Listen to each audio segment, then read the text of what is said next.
एक छोटे से शहर में एक पानीपुरी वाला रहता था। वह अपने चारों तरफ की दुकानों में सबसे अच्छी पानीपुरी बेचता था। उसकी पानीपुरी में जो स्वाद था वो उसको सफल बनता था। एक दिन उसकी दुकान के आसपास अचानक भीड़ आने लगी। वह देखता है कि एक फोटोग्राफर फोटो खींच रहा है। वह यह जानने के लिए उसे पूछता है कि क्या हुआ है। फोटोग्राफर उसे बताता है कि उसकी पानीपुरी की खूब तारीफ हो रही है और वह इसे अपनी वेबसाइट पर डालना चाहता है। उस दिन से पानीपुरी वाले की दुकान की खूब तारीफ होने लगी। लोग उसकी पानीपुरी खाने के लिए लंबी लंबी लाइनों में खड़े होते थे।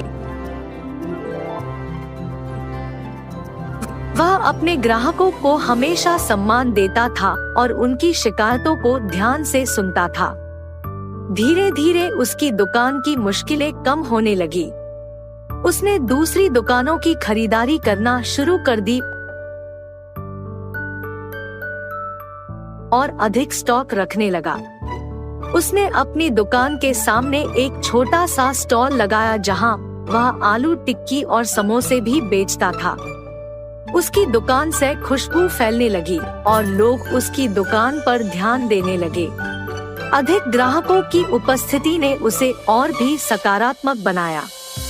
उसने अपनी दुकान को एक नई लुक देने का फैसला किया और उसने अपनी दुकान को बड़ा करने का फैसला किया। उसने अपनी दुकान को अधिक मशहूर बनाने के लिए विज्ञापन देना शुरू किया और एक ऑनलाइन डिलीवरी सेवा भी शुरू की।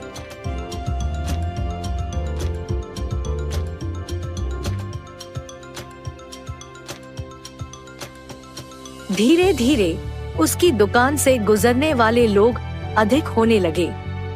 लोग उसकी पानीपुरी का स्वाद और विभिन्न मसालों से प्यार करने लगे थे। उसकी दुकान अब उसके सफलता की कहानी बन गई थी। अब पानीपुरी वाला अपने बच्चों को बढ़ाने के लिए उन्हें अच्छी शिक्षा देने में सक्षम हो गया था।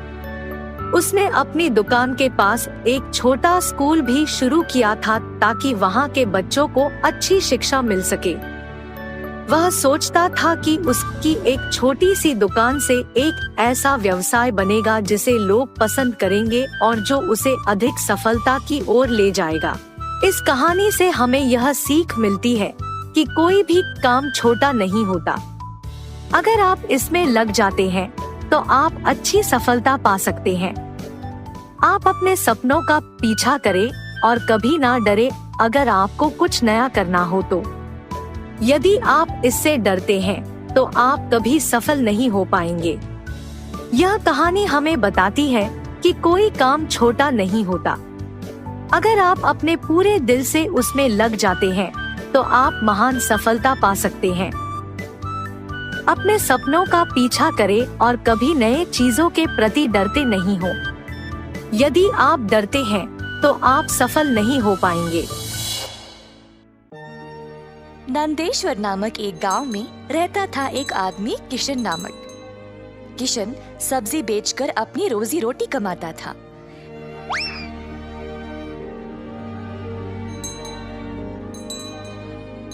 किशन अकेला था तो उसी को खेत जाकर किसानों से सब्जी लाना पड़ता था। अपनी मेहनत की कमाई किशन बहुत संभाल कर जमा करता था, परंतु किशन अपनी कमाई से संतुष्ट नहीं था और कुछ अच्छा और बड़ा करना चाहता था।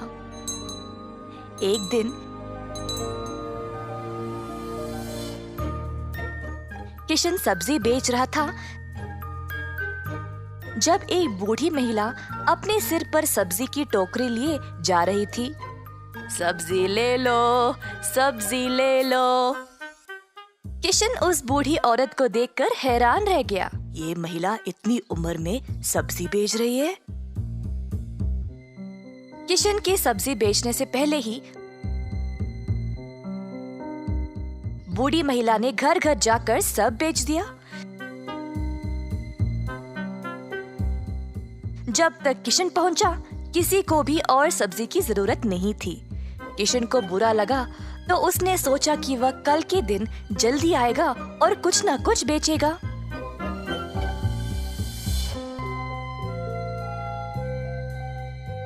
परंतु अगले दिन भी वही हुआ।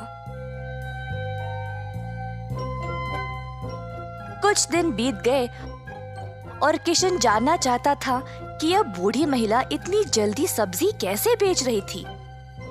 तो वह उसका पीछा करने लगा। बूढ़ी महिला को पता चल गया और फिर उसने मुड़कर किशन से पूछा, बेटा, तुम मेरा पीछा क्यों कर रहे हो? क्या जानना चाहते हो? आओ पूछो मुझे माफ करिएगा, पर मैं हैरान हूँ ये देखकर कि आप सब्जी हर रोज इतना जल्दी जल्दी कैसे बेच रही है। कुछ दिनों से मैं कुछ भी नहीं बेच पाया और मुझे पता नहीं मैं क्या करूँ। मैं तो कई सालों से सब्जी बेच रही हूँ बेटा, और मैं इस काम से कभी नहीं थकती हूँ। तो बेटा, तुम रोज क्या करते हो? मैं किसानों के पास से सब्जी लेता हूँ और फिर गांव में आकर बेचता हूँ। जो भी कमाई है उससे अपना गुजारा करता हूँ। अब आपकी वजह से कई दिनों से मैंने कुछ भी नहीं कमाया। किसानों से सब्जी क्यों लेते हो? खुद की सब्जी क्यों नहीं उगाते? मुझे मदद के लिए कोई नहीं है। मैं एक छोटी सी झोंपड़ी में रहता हूँ और मेरे पास कोई जमीन भी नहीं है खेती बाड़ी करने के लिए। तुम्हें कोई बड़ी जमीन की जरूरत नहीं है। अपने घर के इर्द गिर्द जितनी भी जगह है उसमें ही तुम सब्जी उगाना शुरू करो। मुझे ये बोलने के लिए बहुत शुक्रिया अम्मा। अब केवल उगाना ही नहीं, अच्छे उर्वरक का उपयोग भी करना, तब तुम्हारी फसल अच्छी होगी। किसान सीधा घर गया और अपने घर के चारों ओर बीज बोने लगा। उसने थोड़ी सी भी जगह जाया होने नहीं दी। उसने जड़ खाने वाले सब्जियां, झाड़ियां, लताओं को बोया। कुछ हफ्तों बाद उसके सब्जियां अच्छे से उगने लगी। किशन ने उनको उखाड़ा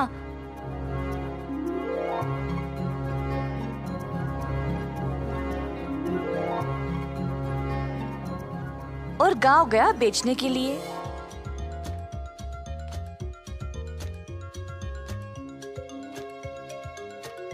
दिन पे दिन किशन को और सब्जी उगने लगी। वह अच्छा पैसा कमाने लगा और सब कुछ जमा करके उसने अपने लिए खेती करने एक जमीन का टुकड़ा खरीदा। किशन अब खेती बाड़ी करने लगा और उसकी फसल अच्छी खासी निकलने लगी। जल्द उसने एक सब्जी की दुकान खोल ली, कई तरह के सब्जियों के साथ। गांव के सारे लोगों को किशन की सब्जियां अच्छी लगने लगी और उसी के पास आने लगे सब्जी खरीदने। किशन ने अब नौकर चाकरों को भी काम पे लगाया और अपनी दुकान को और बड़ा कर दिया। एक साल के अंदर ग्राम प्रधान ने देखा कि कैसे किशन ने मेहनत करके अपने आप को खड़ा किया है। उनको किशन बहुत पसंद आया और अपनी बेटी का हाथ किशन को विवाह में दे दिया। किशन के पास अब एक सफल कारोबार, एक सुंदर परिवार और एक अच्छा जीवन था। अतः थोड़ी सी बुद्धि और मेहनत से उसका सपना पूरा हो गया। एक बार एक गांव में एक बुढ़िया रहती थी जिसका नाम था करुणा। वो तरह तरह के अचार बनाकर बेचती थी।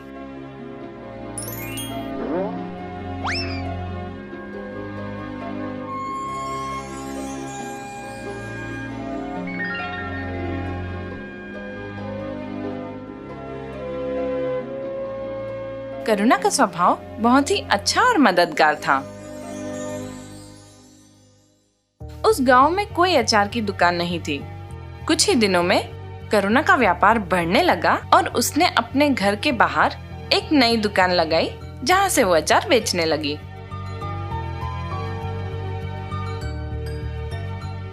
रोज की तरह करुणा अपनी दुकान में अचार बेच रही थी जब वहां एक विघ्नेश नामक व्यक्ति आया। एक अचार की बरनी कितने की है? एक बरनी 25 रुपए की है बेटा। ठीक है, मुझे एक बरनी टमाटर की अचार चाहिए। करुणा ने एक टमाटर के अचार की बरनी उसे दी। विघ्नेश ने उसे 50 रुपए दिए। करुणा ने अपनी पोटली में 50 रुपए रखकर 25 रुपए विघ्नेश को वापस दिए। विघ्नेश ने देखा कि करुणा की पोटली पैसों से भरी हुई है। करुणा की पोटली में बहुत पैसे हैं। किसी तरह मुझे वो पोटली उससे छीननी होगी, लेकिन कैसे? उसने सोचा कि मैं करुणा से पानी मांगता हूँ। करुणा पोटली रखकर विघ्नेश के लिए पानी लेने गई। करुणा के वापस आने से पहले मुझे वो पोटली लेनी होगी। जैसे ही विघ्नेश ने वो पोटली लेने की कोशिश की, तभी करुणा वापस आ गई। मेरी पैसों की पोटली क्यों उठा रहे हो विघ्नेश? कुछ देर तक उन दोनों में बहुत बहस चली।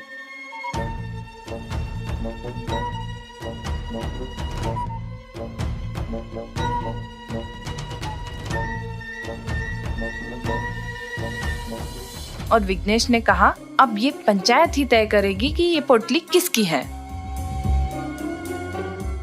तो अब मुझे पंचायत में बताना पड़ेगा कि ये मेरी पोटली है। विघ्नेश अभी छोटा है और अगर पूरी पंचायत के सामने उसे गलत साबित किया तो ये उसके लिए अच्छा नहीं होगा। वो अपनी गलतियों से खुद सीख जाएगा। अगर तुम्हें लगता है कि ये पोटली तुम्हारी है तो तुम इसे रख लो, मुझे कोई बहस नहीं करनी है। विघ्नेश ये सुन के बहुत खुश हुआ और वहां से चला गया।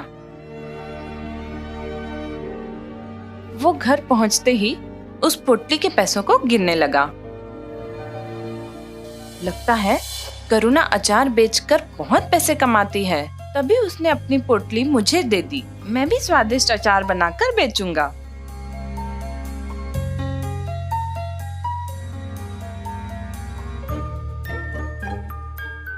अपने पैसों में करुणा से चुराए हुए पैसे जोड़कर उसने नई सामग्री लाई और अचार बनाना शुरू किया।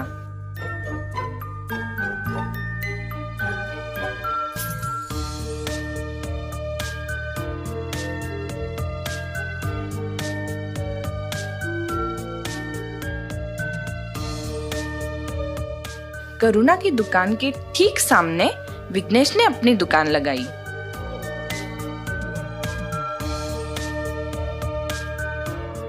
अचार ले लो अचार, नींबू आम मिर्ची की ताजी अचार।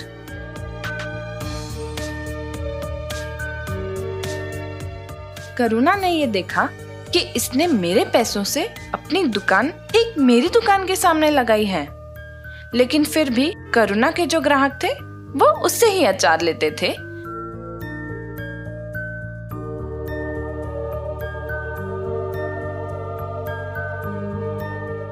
ना कि विघ्नेश से, क्योंकि विघ्नेश एक नया व्यापारी था। लोग उसकी दुकान से अचार नहीं ले रहे थे और इसके चलते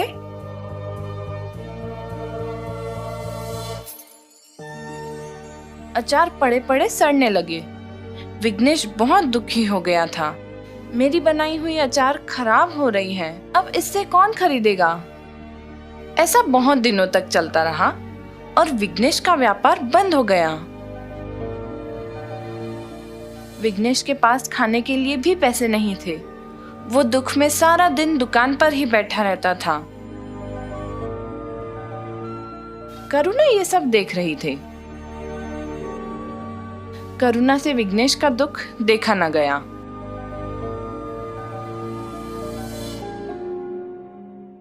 और वो उसके दुकान पर गई। विघ्नेश ने करुणा को देखकर भी अनदेखा किया। विघ्नेश, तुम क्यों दुखी हो? तुम अचार की बरनियां बदल क्यों नहीं रहे हो? विघ्नेश ने करुणा को पूरी बात बताई। चिंता मत करो विघ्नेश, इस बार मैं जैसा बताऊंगी वैसे ही अचार बनाना। मैं तुम्हें अचार की पूरी सामग्री खरीदने के लिए भी पैसे दूंगी और जब तुम्हारा व्यापार फिर से चल पड़ेगा तब तुम मुझे मेरे पैसे लौटा देना। मैंने आपकी पोटली चुराई, आपकी दुकान के सामने अपनी दुकान लगाई और आप फिर भी मेरी मदद कर रही हैं। मैं ऐसा बुरा बर्ताव फिर कभी नहीं करूँगा।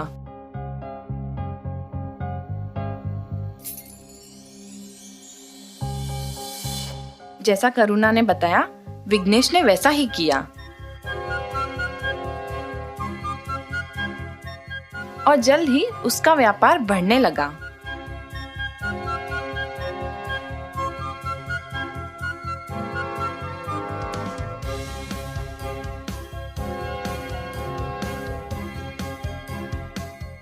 विघ्नेश ने करुणा के सारे पैसे लौटा दिए। अब हर काम ईमानदारी से करना विघ्नेश। आपकी अच्छाई के कारण आज मैं अच्छे से व्यापार कर पा रहा हूँ। आज से मैं आपकी मदद करूँगा और आसपास के गांव में भी अचार प्रसिद्ध कर दूंगा। करुणा ने विघ्नेश की बात मानी